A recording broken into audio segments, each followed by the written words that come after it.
Hello viewers, it's the me and team here, and welcome to another Let's Play of Civilization 4. How many times have I said that? Originally, I was going to do this live commentary. Future videos will be live commentary in this series. As you can see, we are playing what is called the easiest Immortal map ever, and I was testing out this theory. You can actually see on the thread, the thread starter mentions me in the title, that he does not mean that he's looking for the fastest playtime victory, but rather the fastest in-game victory in terms of finish date or turn. So that's interesting. Anyway, it has been a while since I have posted to YouTube, and for that I apologize to my viewers. Something I mentioned in my YouTube channel that I really didn't go into much detail on was the health issue in question. And basically, about a week and a half ago, 2 weeks ago now, I started having some chest pain that, it could have been a number of things. And I was actually fairly scared of it. It's one of those things where it starts out in your left, pectoral and then kind of moves a little bit. But, I'm not one of those to get huge anxiety attacks or whatever, so I started looking up on the internet what it could be, and of course that doesn't really help matters because it could be anything. I was very surprised at just the number of different things that a chest pain can mean if you look it up. Not that all those sites are necessarily reputable, but if you cross-reference enough things, you start to get a little bit of a picture.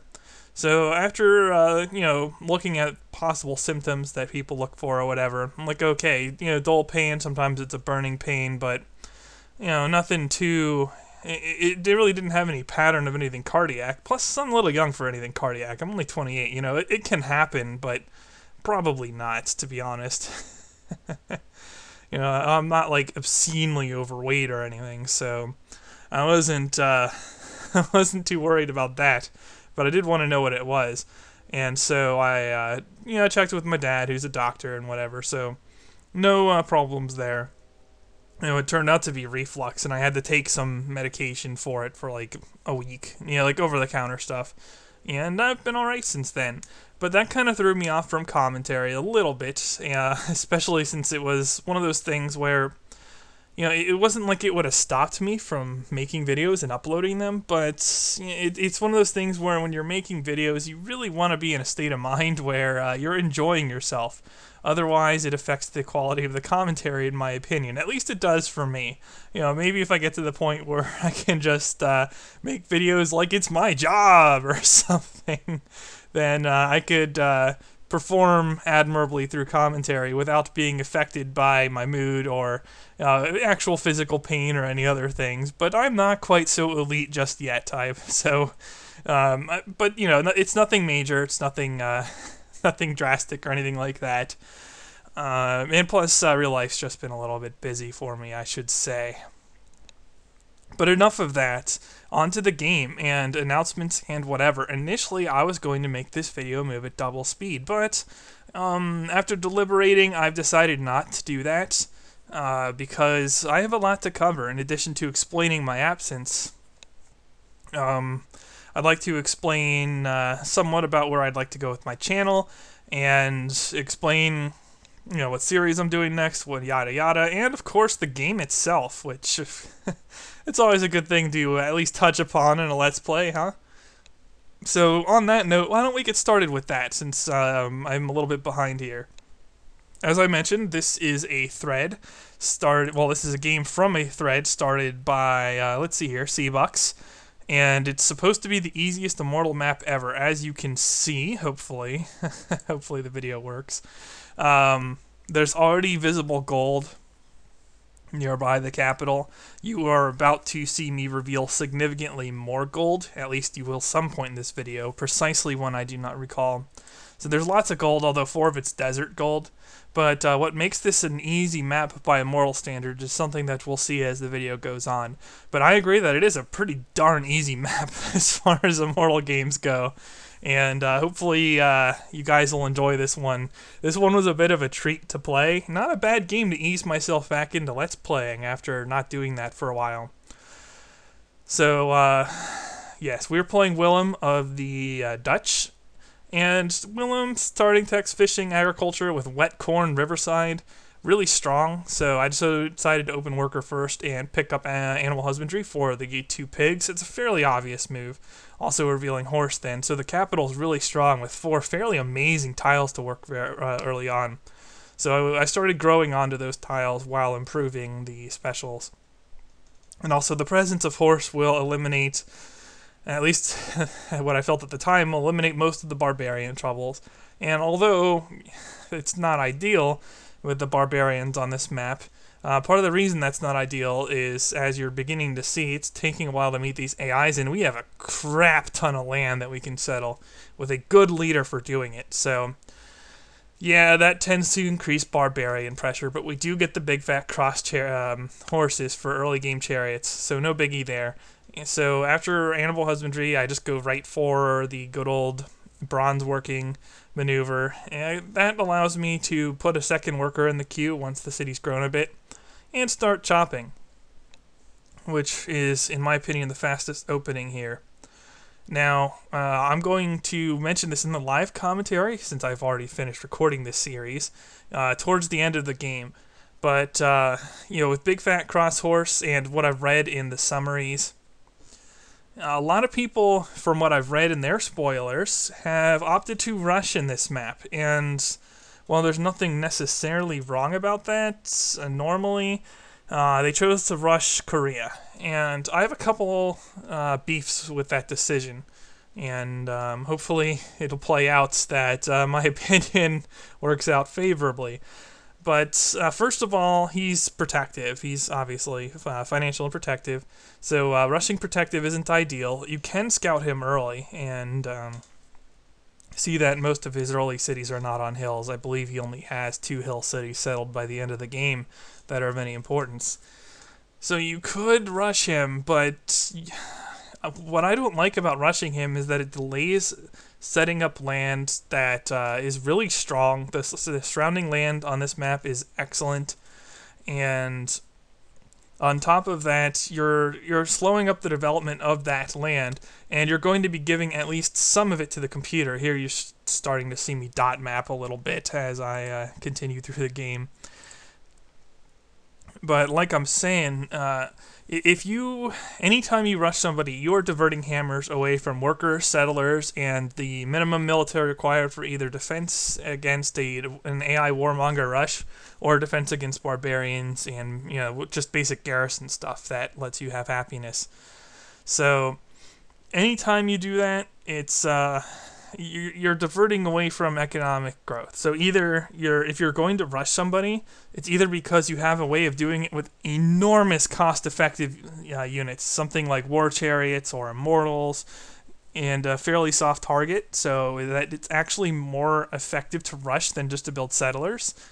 And as you get up in difficulty, it becomes more and more difficult to do that cost-effectively, and the number of units which can pull it off decrease. And also, your maintenance goes up with distance on higher difficulties, so by more. So that's another negative on the rushing decision. But also, I don't know, in addition to that, you're giving land to an immortal AI that can afford it. So I don't like that. Maybe in semi-isolation, or if your land is such trash that you really don't have a lot of good city sites, therefore you're not giving up a whole lot, that's the other time you can consider rushing. So you say you spawn on a peninsula, on a Pangea or something, you have room for 3 cities, and only 2 of them are good, but you have a strategic resource. Okay, yeah, you're going to rush there and try to salvage your game. But normally it's frowned upon to rush, and I was a little bit surprised to see Obsolete pull off a horse archer rush on Wong and his spoiler. Especially since he's usually one known more for wonder whoring. Anyway, back to the game. This is... I'm kind of mousing over the city I intend to settle. I settled on settling. That's great. No, I decided I was going to take the fish city early on. That would allow me to work the gold as well as the fish and get some cottages going on that site. At the time I was discussing, like I say, I would make the floodplain city into a great person farm. But eventually I decided to cottage it because it would get to 11 food surplus if I wanted it to get to that. even with cottages. And I just didn't think I'd have the health and happiness to support a city with 11 food surplus and going up to like 14 instead or whatever. So I wind up just cottaging the fish in Stone City in later videos or whatever. But whatever, that works. It works. And what else? Not a lot of wonder priority here. We are financial. We get the bonus on cottages, which leads me to at least build some extra ones beyond the normal amount. Financial, I feel, is an overrated trait. I say it every time I use it, but it's still really good. You know, something can be overrated and still be good, and the Dutch are almost a case in point in that in every way. Well, except for its unique unit, which is a little underrated. Well, it depends on the map. On some maps, the Dutch unique unit's the best unique unit you can possibly have, and then on others, it's pretty well worthless. So it just depends how much water fighting you're doing before people start getting to chemistry. But a 6 strength galley can absolutely ruin people if it's 6 strength galleon, yeah. It can absolutely ruin people in situations where fighting across water is required, or at least has a significant tactical impact on the game. So that's more of a situational unique unit, but at least in the situations where it's good, it really shines. And that, you can say that's about only a few other unique units. I would rate it solidly middle tier, as most people don't like naval uniques. Now, on the other hand, the Dike is probably the most overrated unique building in the game. And the reason for I say that is because I see a lot of people rate it as the #1 building possible, where buildings like condas and terrace, sacrificial altar, those are better buildings. They are available sooner. In the case of the sacrificial altar, you're probably getting more production yield from it over base value across an average game than you are from a Dike, and you're getting it sooner. So you start looking at things like that, and the Dike, don't get me wrong, it's solidly like upper middle tier. It's right behind the very best unique buildings, but it's just not the hands down best unique building. I'll say that every time I play as the Dutch, I guess. Oh well, at least I don't play as the Dutch too often, so that's not so bad. And yeah, here I find out where Wong is, and I will be finding the other AIs sooner or later. I have met quite a few of them already. As for the AI leaders themselves, since I don't really get a chance to mention it, because that commentary got, well, not destroyed, but obnoxious because it double piped my audio. How to put this? Wong will not declare, will not plot war at pleased. So yeah, here I'm working the gold until I get the fish. Wong will not plot war at pleased. Zara can, but it almost never happens. He's pretty peaceful, and yeah, Egypt's pretty peaceful too. He won't plot war at pleased either. So, not too bad neighbors, which fits the theme of easy map for Immortal. Wasn't quite ready to crown it easiest Immortal map ever, but certainly it's solid. you get starts like this every game, you're happy, unless of course you're looking for a challenge. So yeah, and you're going to see me place cities more tightly in my recent videos compared to my older ones. I found that the reduction in maintenance cost, the faster settling, the pre-improvement of tiles, and the development of the second city sooner just makes settling those cities closer early on worth it. And you'll see it's not going to cut my total expansion that much, and it won't in most games. The only time you want to settle far-reaching blocking cities, in my opinion, is like ultra high-level games, so like tough Immortal starts or deity games, where if you don't do it, you're not going to get 6 cities for National Wonders. Okay, if that's the case, then you block and settle, but otherwise, I would prefer tighter city placement because it gives you more flexibility in terms of which city works which tile. And on top of that, you pay less maintenance. You get your earliest teching done a little bit more quickly, and that's the time period that's most crucial. I found I did a lot better over the past couple months when I started setting cities a little bit closer. So you see that out of me a lot now when I renew the Challenger series. For Challenge 6, I will be placing cities more tightly there as well. Although I believe I did that already in that game with China. And that went pretty well. That has been beaten by a couple players since who used Choco News. Shulik used Choco News. AAA used Cursors. I think those are the only two players who have games on record that have beaten me so far, although I would need to check again. But yeah, it's still a solid finish, and I guess I just overtacked. Because with all that whipping of cavalry, and I really didn't lose very many, I could have gotten away with much earlier whips and been fine. Whatever. I'm not replaying that one. I'm not going to do all the games in the Challenger series this time, just as I didn't. Well, I only skipped one in Challenger 5, or Challenge 5, but I'm not going to do all of them because a lot of them are rehashes of things I've shown on my channel before, and I would like to bring a little bit more diversity to my channel. I will be starting the Final Fantasy Tactics Let's Play soon. For those of you who followed H.E. Bailey's run of that, he will have a more thorough Let's Play, but I will still cover the main story, and I will be showing a little bit of a cheesing run, which is my favorite way to play through tactical RPGs or RPGs in general, is to cheese the hell out of them. And I have found a way to do it that I don't think has been shown on YouTube yet, and it's a little bit amusing. I'll have to do some cut editing, but I think it'll be a good time to watch. So, I mean, what Let's Player doesn't say that? But it should be fun.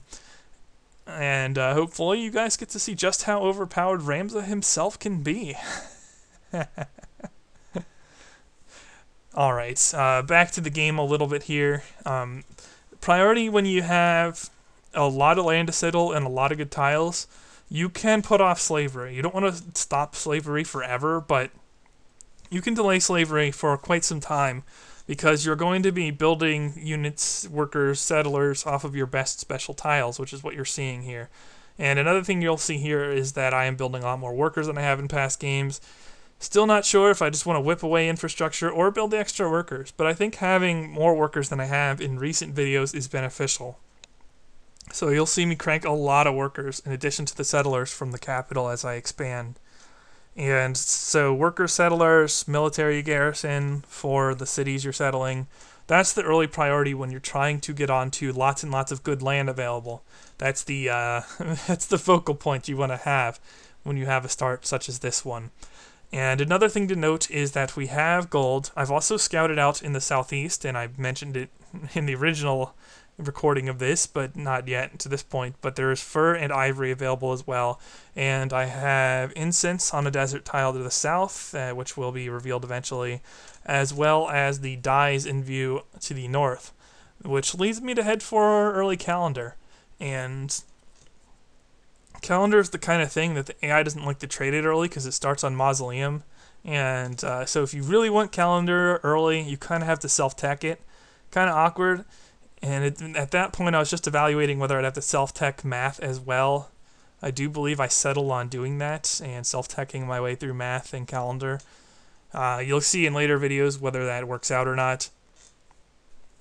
And I guess one of the last things I cover, since I am getting reasonably close now, wow, to 20 minutes of post-commentary, is what I've been doing with Civ 4 in the interim time. Well, I'm still playing PBEM 25.